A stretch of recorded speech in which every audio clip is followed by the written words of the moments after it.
नमस्कार, मैं हेमंत बघेल आप सभी का बहुत बहुत स्वागत करता हूं अपनी इस YouTube चैनल में।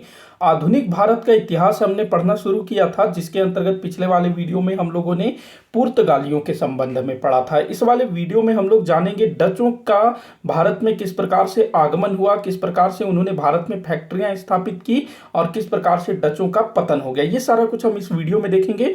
वीडियो को एंड तक जरूर देखिएगा, अच्छा लगे तो लाइक और शेयर भी करिएगा। चलिए टॉपिक को शुरू करते हैं। जो डच थे ना, ये हॉलैंड के निवासी थे। देखो, हॉलैंड जो कि यूरोप का एक देश है, जैसे कि हम लोगों ने पिछले वाले वीडियो में पढ़ा पुर्तगाल, तो वैसा ही यूरोप का एक और देश था हॉलैंड। और यहाँ के लोग क्या कहलाते थे? डच कहलाते थे। जैसे पुर्तगाल के लोग पुर्तगाली कहलाते हैं, भारत के लोग भारतीय कहलाते हैं, वैसे ही हॉलैंड के लोग जो है डच कहलाते थे। हॉलैंड को नीदरलैंड के नाम से भी जाना जाता है। 1581 तक ये स्पेन के अधीन रहा।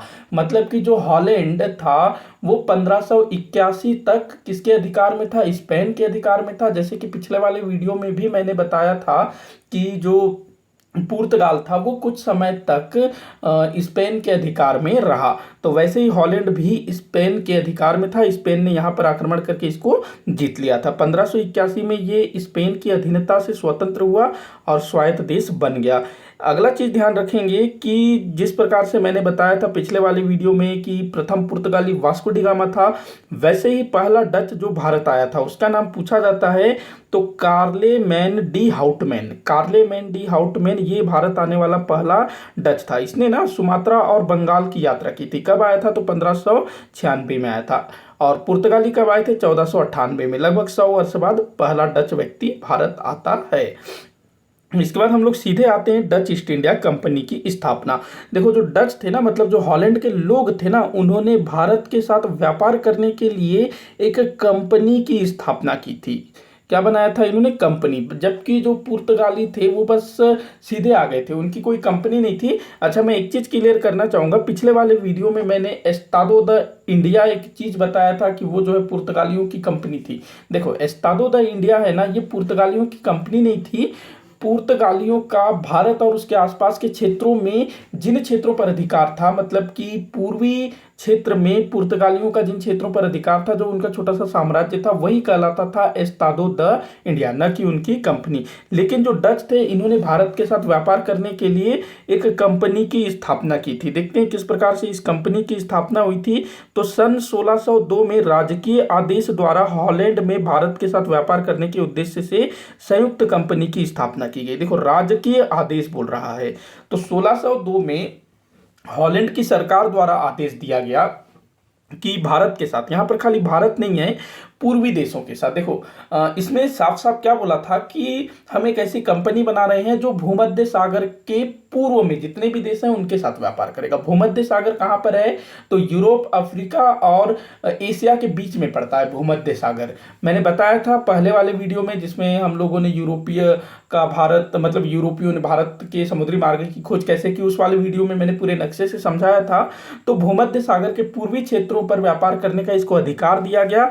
किसको? इस डच ईस्ट इंडिया कंपनी को, राजकीय आदेश द्वारा। मतलब कि वहां का जो राजा था, जो संसद थी वहां, उसके द्वारा ये आदेश जारी किया गया था। संयुक्त कंपनी की स्थापना बोल रहा है, संयुक्त कंपनी की स्थापना। तो देखो, ये जो कंपनी स्थापित की गई थी ना, ये संयुक्त पूंजी कंपनी थी। मतलब कि यहां पर हॉलैंड के लोगों का, हॉलैंड में जो जनता थी उनका पैसा लगा हुआ था, उनका शेयर लगा हुआ था।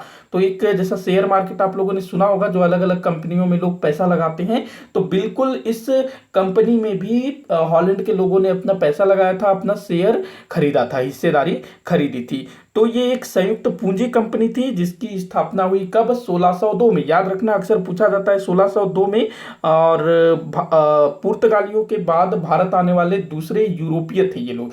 देखो, जो ब्रिटिश ईस्ट इंडिया कंपनी है उसकी स्थापना 1600 में हुई थी, 2 साल पहले। लेकिन वो लोग भारत कब आते हैं? अपना 1606 में, जबकि ये लोग 1605 में ही आ गए थे। इसी कारण से इनका नाम दूसरे नंबर पर आएगा, अंग्रेजों का तीसरे नंबर पर। ध्यान रखना, इसमें कंफ्यूज मत होना। वापस आते हैं डच ईस्ट इंडिया कंपनी पर। तो जो डच ईस्ट इंडिया कंपनी है, इसको United East India company of the Netherland के नाम से भी जाना जाता था। और ये संयुक्त पूंजी कंपनी थी। और कुछ चीजें मैं बताना चाहूंगा कि ये जो कंपनी थी ना, भारत के साथ व्यापार करने वाली पहली संयुक्त पूंजी कंपनी थी। क्यों? क्योंकि जो पुर्तगाली थे उनकी कोई कंपनी नहीं थी। मैंने बताया अगर कभी पूछा जाए ना भारत के साथ पहली संयुक्त पूंजी कंपनी कौन सी थी, तो वो डच थी, ना कि ब्रिटिश ईस्ट इंडिया कंपनी या फिर ना कि पुर्तगाली। तो इसको ध्यान रखना। और भारत में आने वाली पहली कंपनी थी, पुर्तगाली वो कोई कंपनी नहीं थी, डच उन्होंने कंपनी बनाई थी। तो इनकी कंपनी सबसे पहले भारत आई, उसके बाद फिर ब्रिटिश ईस्ट इंडिया कंपनी वो भारत आती है। तो ये चीज ध्यान रखना। कुछ और चीजें मैं बताना चाहूंगा इस कंपनी के विषय में कि इस कंपनी को हॉलैंड के जो राजकीय आदेश जो जारी किया गया था उसके तहत पूर्वी देशों के साथ 21 वर्षों तक व्यापार करने का अधिकार दिया गया। केवल व्यापार नहीं, इनको युद्ध करने का भी अधिकार दिया गया, दूसरे राजाओं के साथ संधि करने का अधिकार दे दिया गया, कई सारे राज्यों पर अधिकार करने का अधिकार दिया गया, किलेबंदी करने का अधिकार दिया गया। मतलब कि कई सारे अधिकार इनको दिए गए। शुरुआत में 21 वर्ष के लिए ये अधिकार दिया गया था। आगे चल करके इसको बढ़ाया गया होगा। और जो कंपनी बनाई गई थी उसकी देखरेख के लिए 17 लोगों की या 17 सदस्यों के एक बोर्ड का गठन किया गया था। तो ये सब चीज ध्यान रखना, कभी कभी पूछा जाता है। आगे देखिए, डचों ने पूर्व में अपना मुख्यालय बटेविया में बनाया। बटेविया ये कहां पर है? तो दक्षिण पूर्वी एशिया में जो इंडोनेशिया, मलाया वो सब जो द्वीप है ना, तो उधर ही है बटेविया। देखो ये जो क्षेत्र है इंडोनेशिया, मलाया, जावा, सुमात्रा, इधर जो है ना पुर्तगालियों का वर्चस्व था। तो ये लोग जो है वहां से पुर्तगालियों को खदेड़ देते हैं और वहां पर अपना वर्चस्व कायम कर लेते हैं। बटेविया नामक नए नगर की स्थापना करके उसको अपना बेस बना लेते हैं। तो ये सब ध्यान रखना, कभी कभी परीक्षाओं में पूछा जाता है। अच्छा, एक चीज मैं भूल रहा था, उसको भी मैं बता देता हूं। जैसा मैंने बताया कि ये एक संयुक्त पूंजी कंपनी थी, हॉलैंड के लोगों ने इसमें अपना पैसा लगाया था। तो इनके पास जो पूंजी इकट्ठा हुई थी ना वो 65 लाख थी। 65 लाख रुपए इनको जो है पूरा प्राप्त हुआ था। मतलब अलग अलग लोगों ने इसमें पैसा लगाया, तो टोटल 65 लाख की पूंजी इनकी तैयार हो गई थी। तो अच्छा खासा अमाउंट था भारत के साथ व्यापार करने के लिए। लेकिन फिर भी ये लोग जो हैं अंग्रेजों के सामने टिक नहीं पाते हैं। कैसे, मैं बताऊंगा आगे, देखते हैं। अब आते हैं हम लोग भारत में डचों द्वारा स्थापित फैक्ट्रियां। तो देखो मैंने बताया कि सबसे पहले डच जो हैं इंडोनेशिया की तरफ आए, मतलब दक्षिण पूर्वी एशिया में, और वहां से पुर्तगालियों को खदेड़ा, बटेविया नामक नगर की स्थापना की, उसको अपना बेस बना लिया। देखो क्या था ना, जो डच थे ना, इनकी जो रुचि थी, जो दक्षिण पूर्वी एशिया में जो मसालों का द्वीप था, स्पेशली काली मिर्च और जो दूसरे मसाले हैं, इंडोनेशिया तरफ भी काफी मसाले मिलते हैं, तो वहां पर ये लोग अधिकार करना चाहते थे। क्योंकि वो जो चीजें हैं ना पहले भी यूरोप जाया करती थी। वास्को डी गामा ने जब समुद्री रास्ता नहीं खोजा था, उससे पहले से ही जाया करता था। तो ये लोग जो है उसकी तलाश में रहे होंगे, तो जब यहाँ आते हैं तो वो लोग जो है डायरेक्ट उस तरफ चल देते हैं। तो पहला जो इनका जो टारगेट होता है वो मसालों का द्वीप होता है, इंडोनेशिया वाला भाग। तो वहीं बटेविया पर अधिकार करके, मतलब उस क्षेत्र में अधिकार करके ये नगर स्थापित करते हैं, उसको अपना बेस बना लेते हैं। उसके बाद फिर ये लोग भारत के तरफ ध्यान देते हैं। तो भारत में डचों द्वारा स्थापित किए गए फैक्ट्री, तो देखो ये बड़ा इंपॉर्टेंट क्वेश्चन बनता है कि किस देश ने कहां पर अपनी पहली फैक्ट्री स्थापित की, चाहे पुर्तगाली हो, अंग्रेज हो, फ्रांसीसी हो, डच हो। अक्सर परीक्षाओं में पूछा जाता है। कभी कभी तो सबका दे दिया जाएगा, जोड़ी मिलाओ, कौन गलत है कौन सही है, इस टाइप से। तो आपको पहली फैक्ट्री सबका याद रखना जरूरी है। बाकी दूसरी फैक्ट्रियां भी जरूरी है, वो भी पूछा जाता है। तो डचों द्वारा जो पहली फैक्ट्री लगाई गई वो मसूलीपट्टनम में लगाई गई थी। मसूलीपट्टनम, जिसको मछलीपट्टनम, मूसलीपट्टनम इन नामों से जाना जाता है, 1605 में यहाँ फैक्ट्री लगाई गई थी। फैक्ट्री क्या होता है, पिछले वाले वीडियो में मैंने बताया था। फैक्ट्री का मतलब होता है गोडाउन, जहां ये लोग अपना सामान ला करके रखते थे। उसके बाद दूसरी फैक्ट्री बनाई कहां पर, पुल्लीकट में, 1610 में। पुल्लीकट के संबंध में एक और विशेष चीज याद रखिएगा कि डचों ने अपने जहां जहां भी उन्होंने फैक्ट्रियां स्थापित की, उनमें से केवल और केवल एकमात्र फैक्ट्री पुल्लीकट ऐसी थी जो दुर्गीकृत थी। दुर्गीकृत से तात्पर्य किले बंद थी। ये मतलब कि जो पुल्लीकट का जो इनका फैक्ट्री था ना वो किले बंद था, मतलब चारों तरफ किले से सुरक्षित इसको किया गया था। जबकि मछलीपट्टनम हो, सूरत हो, वहां पर जो फैक्ट्री लगाई गई थी वो किलेबंद नहीं था। इसको ध्यान रखेंगे। जबकि पुर्तगालियों ने किलेबंदी वगैरह की हुई थी, लेकिन जो डच थे उनका केवल और केवल एक ही किलेबंद फैक्ट्री थी, वो पुल्लीकट में थी, जिसको 1610 में स्थापित किया गया था। अगली फैक्ट्री याद रखेंगे, सूरत 1616 में। आगे है विमलीपट्टनम 1614, करिकल 1645, चिंसुरा 1653, कासिम बाजार 1658, कोच्चि 1663। उसके बाद पटना, बालासोर, नागापट्टनम, इन सबको भी आप लोग याद रखेंगे। ये सब तो हो गए भारत के अंदर की फैक्ट्रियां। इसके अलावा डचों ने जो है ना भारत के आसपास जो दूसरे क्षेत्र हैं, जो दूसरे देश हैं, वहां भी अपनी फैक्ट्रियां, व्यापारिक कोठियां स्थापित की।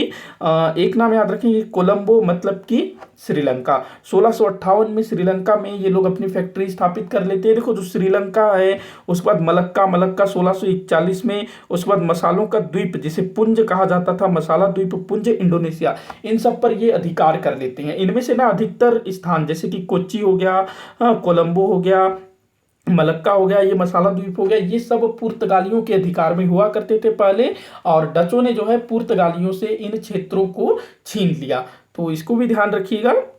आगे बढ़ते हैं, अब सीधे डचों के पतन पर आए उससे पहले हम लोग दूसरी कुछ चीज़ों पर नज़र डाल लेते हैं। जैसे कि डचों का भारत के शासकों के साथ कैसा संबंध था, मतलब कि भारतीय शासकों का क्या रवैया था डचों को लेकर के। तो देखिए, भारत के कुछ राज्य ऐसे थे जो डचों को व्यापारिक सुविधाएं प्रदान करते थे या डचों का समर्थन करते थे। कौन कौन थे ये राज्य? तो गोलकुंडा था, जिंजी था, मदुरै था, इसके अलावा तंजौर था, कोच्चि था। यहाँ के जो राजा थे ना, ये डचों को काफ़ी व्यापारिक सुविधाएं दिया करते थे, उनको कुछ टैक्स वगैरह में छूट भी ये लोग देते थे। कोच्चि की अगर हम लोग बात करें ना, कोच्चि जहां पर इन्होंने 1663 में अधिकार किया, पहले यहां पुर्तगालियों का वर्चस्व था, तो जो कोच्चि का राजा था उसने डचों को बहुत सारा व्यापारिक अधिकार दिया। उनको अपने क्षेत्र में जो काली मिर्च का जहां उत्पादन होता था ना, उनमें से कुछ क्षेत्रों में कोच्चि के राजा ने डचों को एकाधिकार दे दिया कि भैया तुम ही लोग यहां से काली मिर्च उठाओगे, हम तुम ही को बेचेंगे, इस टाइप से। तो ऐसी कुछ रियायतें दी गई थी डचों को। इसका कारण ये हो सकता है कि जो डच थे ना, वो व्यापार पर ज्यादा ध्यान देते थे, मतलब कि इससे जो है सामने वाले पार्टी को भी ज्यादा फायदा होता था। जो पुर्तगाली थे वो लोग धर्म परिवर्तन में भी रुचि रखते थे।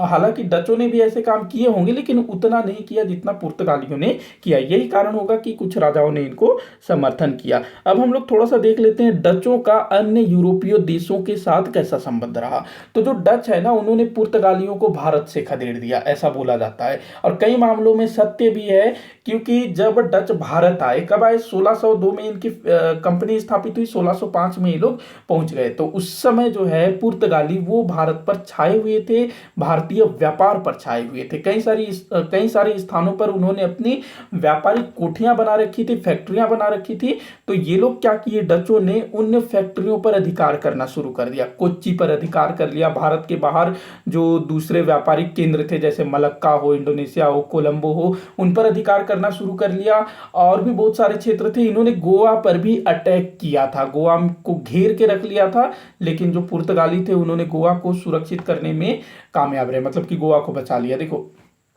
जो पुर्तगाली थे ना, वो कुछ ही समय में कुछ ही स्थानों तक सिमट करके रह गए थे, जैसे कि गोवा हो गया, दमन दीव हो गया, दादर नागर हवेली, यहीं तक सिमट करके रह गए। हालांकि पुर्तगालियों से कुछ क्षेत्रों को मुगलों ने छीना, कुछ को मराठों ने छीना, कुछ को अंग्रेजों ने छीना, और बहुत सारे क्षेत्रों पर डचों का अधिकार स्थापित हो गया। अब बात करते हैं डचों का अंग्रेजों के साथ कैसा संबंध था। तो देखो, जो अंग्रेज है वो 1606 के आसपास में भारत में प्रवेश करते हैं। उसके बाद ये लोग भी जो है भारत में छाने लगते हैं।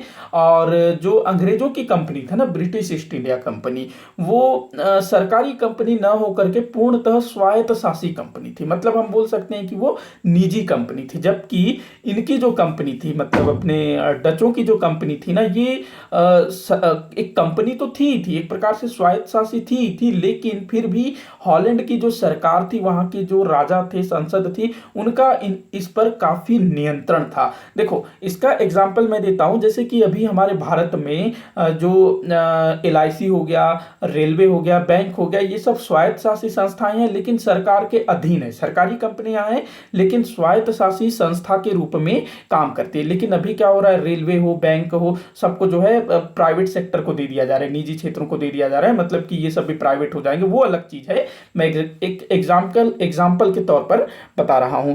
तो उसी टाइप की कंपनी थी, सरकारी कंपनी, जबकि अंग्रेजों की कंपनी वो स्वायत्त शासी कंपनी थी। तो कहीं ना कहीं इस चीज का एडवांटेज जो है अंग्रेजों को मिला। अच्छा, जो डच थे ना, इन्होंने एक बिल्कुल हल्के नावों का निर्माण किया था जिसको फ्लूट शिप कहा जाता था। फ्लूट शिप काफ़ी हल्की हुआ करती थी और इसका जो है ना, इन्होंने पुर्तगालियों के विरुद्ध काफ़ी प्रयोग किया और उनको सफलता भी मिली थी। जो फ्लूट शिप होती थी ना, वो कम पावर में ही अधिक दूरी, मतलब कि इसको जो है चलाना काफी आसान था। मतलब देखो, जो नावें हल्की होगी वो तीव्र गति से आगे बढ़ेगी भारी नावों की तुलना में। तो जो पुर्तगालियों की नावें होती थी वो भारी होती थी, डचों की नावें जो है हल्की होती थी। इस कारण से ये लोग जो है जो यात्राएं हैं बड़ी आसानी से कर रहे थे, तो इसका इनको एडवांटेज मिला। लेकिन अंग्रेजों के सामने ये लोग नहीं टिक पाए क्योंकि अंग्रेजों की स्ट्रेटेजी कुछ अलग ही थी। तो एक युद्ध याद रखिएगा 1759 में हुआ था। कब हुआ था? 1759 में। किनके बीच? अंग्रेज और डचों के बीच बेदरा का युद्ध। याद रखेंगे, बेदरा का युद्ध 1759। इसमें डचों की बुरी तरह से हार हो जाती है और डच जो है हमेशा हमेशा के लिए भारत से अपने प्रभुत्व को छोड़ देते हैं। मतलब कि वो जो है ना, भारत से अपना बुरा बिस्तर उठा लेते हैं। देखो, जो डच थे ना, वो लोग जो दक्षिण पूर्वी एशिया है, इंडोनेशिया, जावा, सुमात्रा, उस तरफ काफी इंटरेस्टेड थे। उस तरफ जो मसाले मिलते थे, विशेष करके जो काली मिर्च है, उसको पाना चाहते थे ये लोग, उसको छोड़ना नहीं चाहते थे किसी भी हाल में। तो इसके लिए ये लोग भारत को छोड़ने को तैयार थे। तो ये अंग्रेजों के साथ इनका संबंध था। थोड़ा सा हम लोग व्यापार के बारे में बात कर लेते हैं कि ये लोग काहे का व्यापार करते थे, किस चीज का व्यापार करते थे। तो देखो, जब डच ना भारत आए थे शुरुआती समय में, आरंभिक समय में, तो उस टाइम पर इनका ध्यान केवल और केवल मसालों पर था, स्पेशली काली मिर्च। इंडोनेशिया उस तरफ काली मिर्च, मसाले, ये सब काफी मिला करते थे। भारत में जो है ना, केरल वगैरह, उधर मसाले वगैरह मिलते थे, तो उस पर इनका ज्यादा ध्यान था। लेकिन धीरे धीरे ये फिर दूसरी चीजों की ओर भी मुड़ने लगे। ये जो है ना, कोरोमंडल तट, जो हमारा चेन्नई तमिलनाडु वाला जो एरिया है ना, उस तरफ के जो कपड़े वगैरह थे, उस पर फिर इनकी रुचि हुई और उसको ये लोग खरीद करके दक्षिण पूर्वी एशियाई बाजारों में ले जाकर के बेचते थे और यूरोप में भी ले जाकर के बेचते थे। उससे भी इन्होंने काफी मुनाफा कमाया। तो अगर कभी पूछा जाए ना कि जो डच थे वो लोग भारत में किस चीज का सबसे ज्यादा व्यापार करते थे, तो यहां उन्होंने वस्त्रों को बहुत ज्यादा प्राथमिकता दी थी। हालांकि ये लोग मसाले वगैरह भी ले जाते थे, लेकिन मसालों के मामलों में जो दक्षिण पूर्वी एशियाई देश थे, इंडोनेशिया, जावा, सुमात्रा, मलाया, वो सब जो थे ना, मलक्का वलक्का, उस तरफ ये लोग मसालों के लिए, उस तरफ के मसाले को ज्यादा ये लोग पसंद करते थे, भारत से भी ले जाते थे। लेकिन भारतीय वस्त्रों का ये लोग बहुत ज्यादा निर्यात किया करते थे अपने देश को। और यहां से ना रेशम हो गया, भारतीय कपड़े हो गए, अफीम हो गए, ये चीजें खरीद करके ये लोग चीन में ले जा करके बेचते थे। चीन को गांजा सप्लाई करते थे, ये बोल सकते हैं, माफी चाहूंगा। तो ये था। इसके अलावा कुछ स्थान है जहां से ये लोग स्पेशल चीजों को निर्यात किया करते थे, कभी कभी पूछा जाता है। तो जो मुसलीपट्टनम है, जहां पर इन्होंने अपनी पहली फैक्ट्री लगाई थी, वहां से ये लोग नील का निर्यात करते थे। किसका? नील। नील विद्रोह हम लोग पढ़ेंगे आगे। नील जिससे कपड़े को रंगा जाता था, कलर किया जाता था, तो ये मुसलीपट्टनम से इसका निर्यात होता था। वहीं कोलंबो, कोलंबो से दाल चीनी का निर्यात होता था और कोच्चि वगैरह से ना काली मिर्च का निर्यात होता था और दूसरे मसालों का निर्यात होता था। और दक्षिण पूर्वी एशिया से मसालों का निर्यात होता था और कोरोमंडल उस तरफ से कपड़े का निर्यात होता था। इसके अलावा ये लोग जो है सोरा का व्यापार भी करते थे, इसको ध्यान रखेंगे। अच्छा, एक इंपॉर्टेंट चीज मैं बताना चाहूंगा, मैंने पुल्लीकट के बारे में बताया कि जो पुल्लीकट है जिसको इन्होंने 1610 में अपने अधिकार में किया था, और पुल्लीकट एकमात्र दुर्गीकृत फैक्ट्री थी इनकी। तो जो पुल्लीकट है ना, यहां पर इन्होंने भारतीय वस्तु बनाने का कारखाना शुरू किया था और ये इस तरह का पहला चीज था। मतलब कि भारत में भारतीय वस्तु बनाने का श्रेय डचों को जाता है। अगर मतलब कोई बाहरी व्यक्ति की अगर हम लोग बात करें, बाकी भारतीय लोग तो भारत के वस्तुओं को बनाते आ रहे हैं प्राचीन समय से, लेकिन एक बाकायदा फैक्ट्री टाइप का, कि एक स्थान हो जहां पर भारतीय वस्तुएं तैयार की जाएं,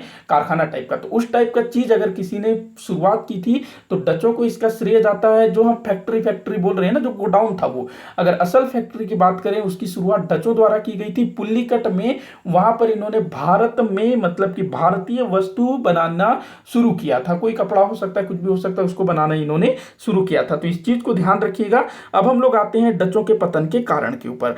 तो देखो, पहला कारण तो यही कि डच कंपनी एक राष्ट्रीय कंपनी थी जिसमें कुशल नेतृत्व का अभाव था। मतलब सरकारी कंपनी थी, सरकार का इस पर नियंत्रण था। हालांकि कई सारे मामलों में इसको स्वायत्तता प्राप्त थी, अपनी इच्छा के अनुसार काम कर सकते थे, लेकिन फिर भी जवाब तो इनको देना पड़ता था।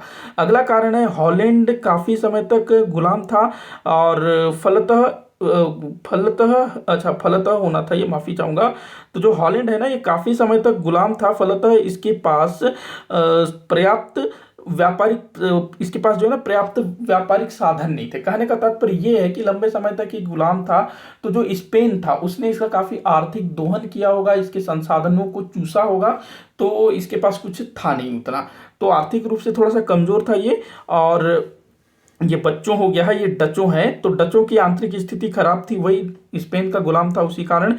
अगला कारण है कालांतर में डचों को भारतीयों के प्रति ये अरुचि है, यहाँ पर लग जाएगा, अरुचि, अरुचि। तो कालांतर में डचों की भारतीयों के प्रति अरुचि की भावना पतन का कारण बना। देखो ये किताबों में दिया हुआ था, इसीलिए मैंने इस चीज को शामिल किया। पता नहीं ये क्यों दिया हुआ है हर पुस्तक में कि जो डच थे ना वो भारतीयों को पसंद नहीं करते थे, मतलब कि हम जो है तुमको पसंद नहीं करते, इसलिए हम जो है तुम्हारे साथ व्यापार नहीं करेंगे, ऐसा इनका मानना रहा होगा, और ये इनका पतन का कारण बना, ये बोला जाता है। असल में इनके पतन का जो मुख्य कारण था ना वो था अंग्रेजों से युद्ध, मतलब अंग्रेजों के सामने ये लोग टिक नहीं पाए।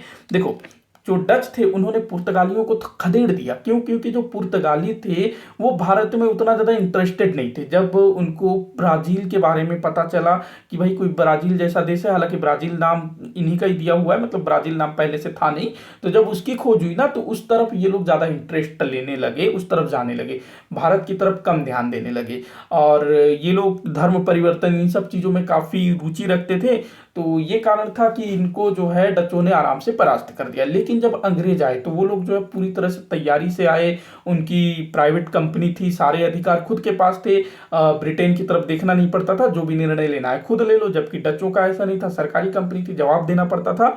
तो कुछ मतलब कि अंग्रेजों के सामने ये लोग टिक नहीं पाए, और एक एक करके भारत में इनके जो फैक्ट्रियां थी वो अंग्रेजों के हाथों में जाने लगी। अंततः बेदरा के युद्ध में जो 1759 में हुआ था, डचों की बुरी तरह से हार हो जाती है, और डच जो है ना भारत से अपना अधिकार छोड़ देते हैं, और अपना जो दक्षिण पूर्वी एशिया है वहीं से खुश रहते हैं। और ये लोग ना वही भी चाहते थे, मतलब उस तरफ ज़्यादा ध्यान देना चाहते थे, उस तरफ के जो मसाले थे ना उसके प्रति इनका बहुत ज़्यादा लगाव था।